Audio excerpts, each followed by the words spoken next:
Isang pagkakaibigang nagsimula nung sila ay high school teenagers pa lang, na umabot hanggang sila ay makagraduate ng kolehiyo at magkaroon ng trabaho. At gaya ng ibang magkaibigan, ay sinubok ng panahon at pandemya ang kanilang friendship. Kaya naman, mula Japan ay umuwi sila ng Pilipinas para makipagsapalaran. Binuo nila ang Sky Garden at unti-unti silang nakilala sa social media sa kanilang nakakatawang content bilang Filipinized Japanese.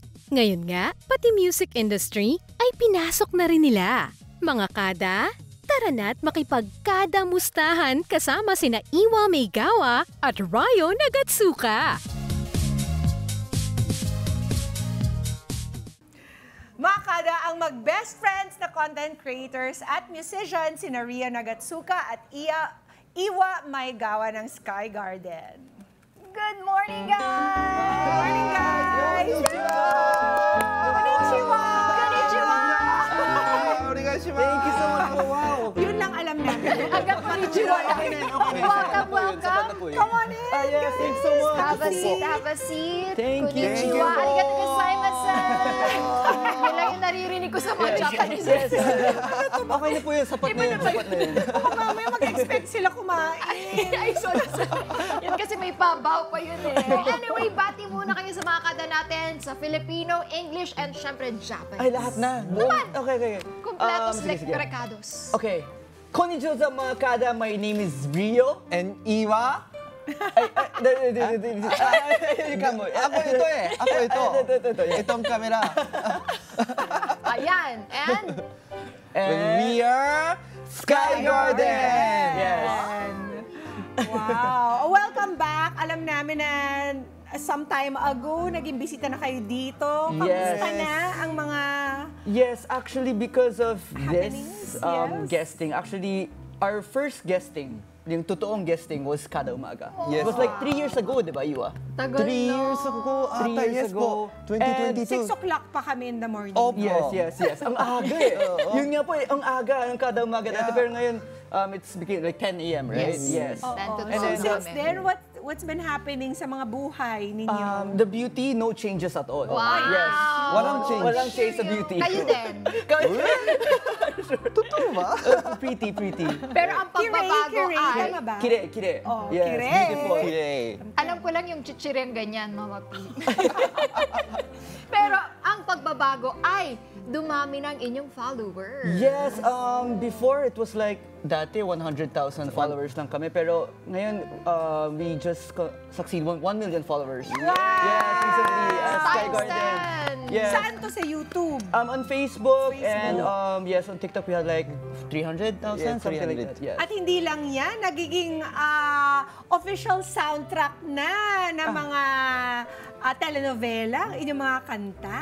Yun nga po eh, nagpapasalamat po talaga ako sa mga fans namin. Dahil ang dami po talaga nagsusuporta nung una pa lang. And I love yung mga Filipino na sobrang supportive nila. Yes, that's why nagpapasalamat po ako sa inyong lahat. And also because they're about anything Japanese. Oh, yeah. As you can see, pagkain pa lang, di ba? Patok na patok dito sa Pinas. Every time you ask someone, what do you wanna eat? Japanese. Kami baliktad eh. Baliktad. Baliktad naman kami eh. Bakit kaya? Ano naman ang nagustuhan nyo dito sa Philippines? Ako yung pinaka-paborito kong pagkain is diningding. Wow! Alam niyo po, Dinengdeng. Ilocano. Yung may saluyot. Oo. Yung may saluyot. Saan mo naman natutunan kainin yan? Yung nanay ko po kasi Filipina. And yan yung niluluto niya palagi. Ayun. Nung nasa Japan kami. Okay. Nagtanim siya ng, kasi walang, Saluyot. walang saluyot eh. Walang saluyot sa Japan. Hindi ganun uso yung saluyot eh sa Japan. Kaya meron siyang seeds. So gumawa siya nagtanim siya. Wow. So kami lang yung may bahay na may saluyot sa Japan. May, may kami mga lang time yun. na ba yung kapitbahay nang hingi ng saluyot sa Yan, naiingit nga sila eh. Ano yan? Ganun. Ay, saluyot. I'm sure naamoy nila yung bagoong. Hindi ba sila Bagoong, medyo ano no, dati, Dati hindi ko kaya po yung bagoong. Pero ngayon, I met kare-kare po kasi The best! sobrang bagay po talaga. Sabihin mo kay amiga yan. Amiga, may pag-asa May ka pa. pag-asa pa. Oh, si Iwa nga mahilig. Hindi siya kumakain ng bagoong. Bakit kaya? Sayang. Imagine, masarap na yan. kapwa mo foreigner to Iwa, ano pa yung nagustuhan mo dito sa Pinas? Siyempre pagkain, tsaka pinaka-favorito ko ng Philippines na tao. Tao talaga. Yung mga tao. Mga tao. Mahilig ako sa tambay, tsaka kaibigan ko. Tapos, merong bagong chismis, ganon? Ano ba may chika? Yes. Pero wait lagi lang, ganun kailan po. ka, kasi full-blooded Japanese. Tapos, hinikayat ka lang ni Rio dito sa Pilipinas at hindi ka pa marunong mag-Tagalog Dati noon. ako, zero skills po talaga yung Tagalog. Pero Gaano ngayon, katagal mo pinag-aralan? Hindi po yung usap lang po, tambay. Oo. Tambay po. Doon ka matututo? Practice talaga. Yes po. Oo. Yan din yung sinabi. Di ba parang ganun ka rin natuto? Nag-usap lang, nausap lang. Kasi ang friendship ninyo goes back as far back as when? Noong high school po sa Japan. Kailan to? Mga 10 years ago na to, no? 10 years Mga ago. 10 years ago. ganun na po. Tapos since then, you became very good friends. Hanggang Yes. sa binitbit mo na si Iwa dito. Yun nga po eh, parang kapatid ko na po siya. Parang ganun. Brother, no? Yes, yes. So, And then you started Sky Garden and created a Content. channel. Yes. Ano bang laman ng inyong mga content sa social media?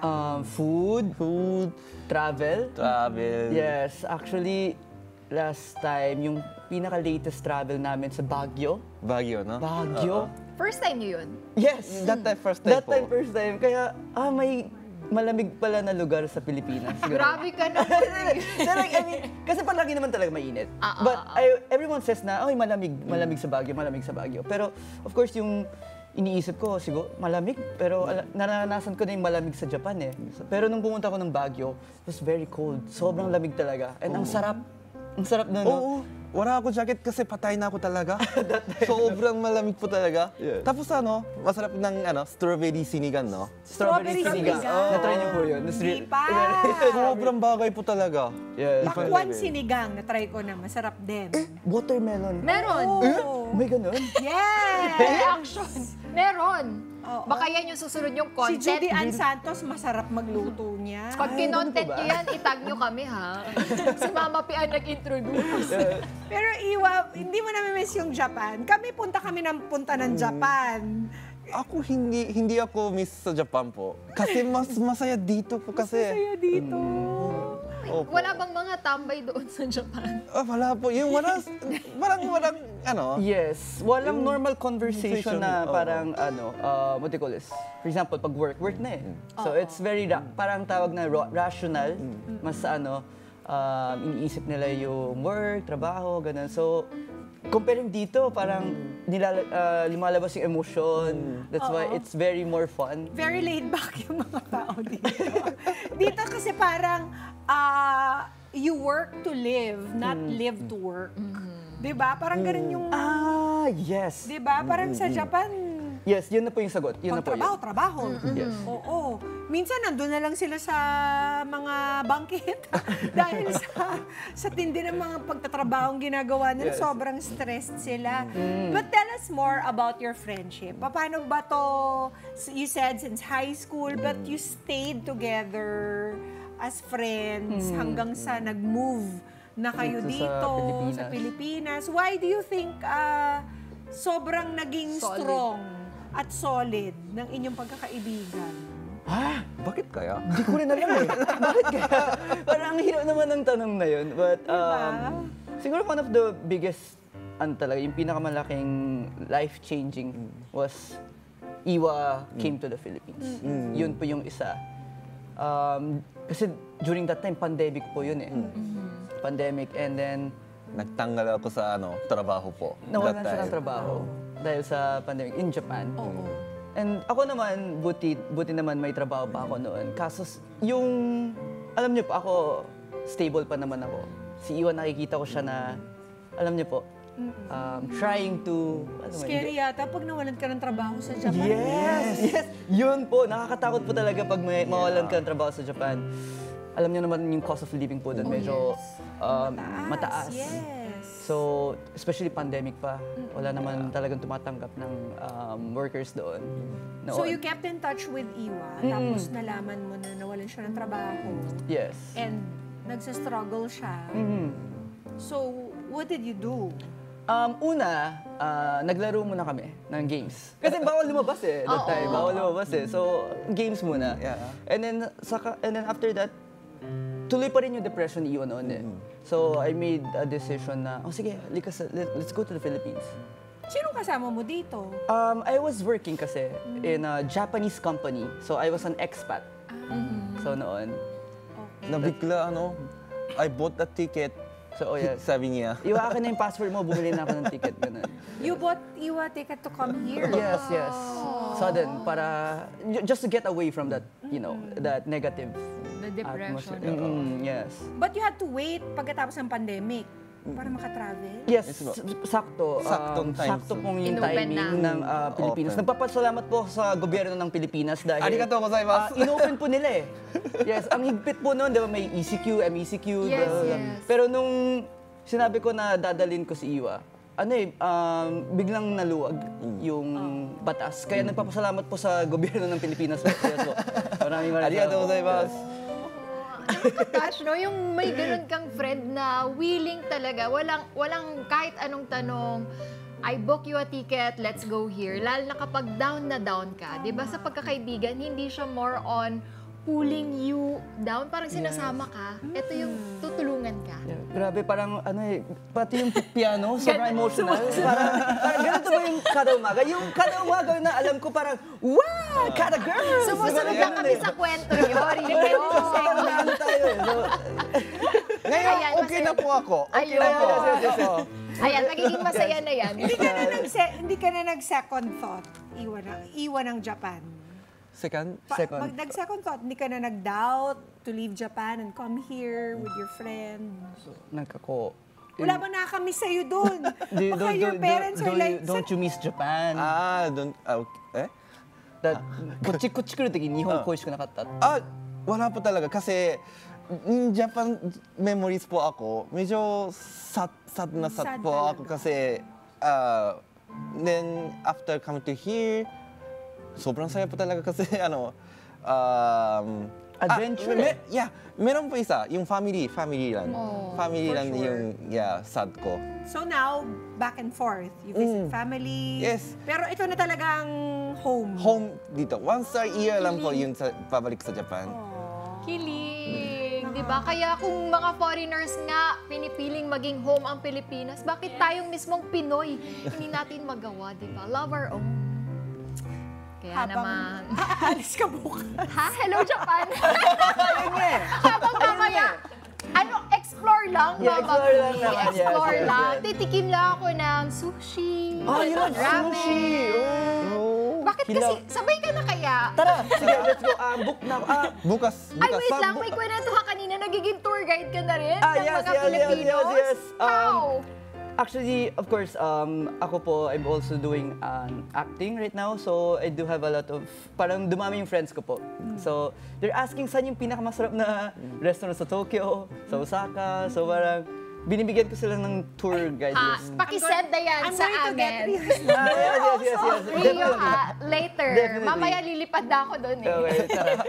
Pero sa pagkakaibigan, tulad kanina, nasabi ni Mama P, yung secret ingredient nyo, nasagot nyo naman. Pero syempre, merong mga tampuhan yan. Nagkaroon na ba kayo ng tampuhan?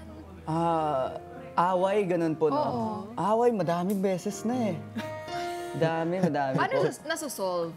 May mga small fights and big fights also? Yes. Dami, no? Iwa? Dami. Yeah. Yeah, but Dami, no? we promised nung una pa lang na for sure there are lots of struggles through our Along the life. way. But we had this parang hindi contract but promise together that we're not gonna betray each other. Parang ganun. So it's friendship. hindi talaga. So for example, may ayaw ako sa kanya, hindi ko basta to lower his value. Walang ganun. Galing. Communication. Communication. Yes, communication. Yan dapat talaga. Masosolve nyo yan together. At para sa mga kada nating hindi pa nakaka-follow sa inyong mga social media channels, Yes. why don't you guys go ahead and remind them? Yes, Mga kada, please kindly follow us on Facebook. We also have individual Instagram. Sky Garden. Sky Garden po. Yes. And your music? Yes, also our music as well. We do have our latest single called Sore Demo. It means kahit na. Yes, so I sang this with Jillian Ward. It's a very, very good song. May halong Japanese lyrics siya, so hopefully magustuhan niyo po. Galing! At alam kong meron kayong, tutugtog kayo with other Filipino artists very, very soon. Sino mong makakasama niyo dito sa event? Actually, not just very, very soon. Bukas na po eh. Very, very soon! Very soon. Yes, yun nga, bukas na po to eh. So, bukas po meron po kaming event. It's a Japanese para celebration event. Japanese-Filipino musical event. Yes, event. Which we're going to be held bukas and Sunday. So Saturday and Sunday sa Rizal Park, Reno Stand. Yes. Sinong iba yung artist na makakasama dito? Yes, of course, it's a Japanese and Filipino event. Meron din po sila James Reid, Lily, it's a Filipino band as well, and meron mga Japanese artists who sang the opening of One Piece. It's an anime. Oh, yes. So, yes, dadating po talaga from Japan. So it's going to be one of the biggest Japanese-Filipino event. So hopefully. Nice! So nice to catch up with the both of you after 3 years. Yeah, so see you again 3 years later. Ganun po ba? We don't have to wait that long. Mga Kanet 25, this is Pia Guanyo Mago. For more Kada Umaga updates, please click the subscribe button and follow us on Net25 social media pages at Net25TV and at Net25 Entertainment Facebook page. See you guys. Bye!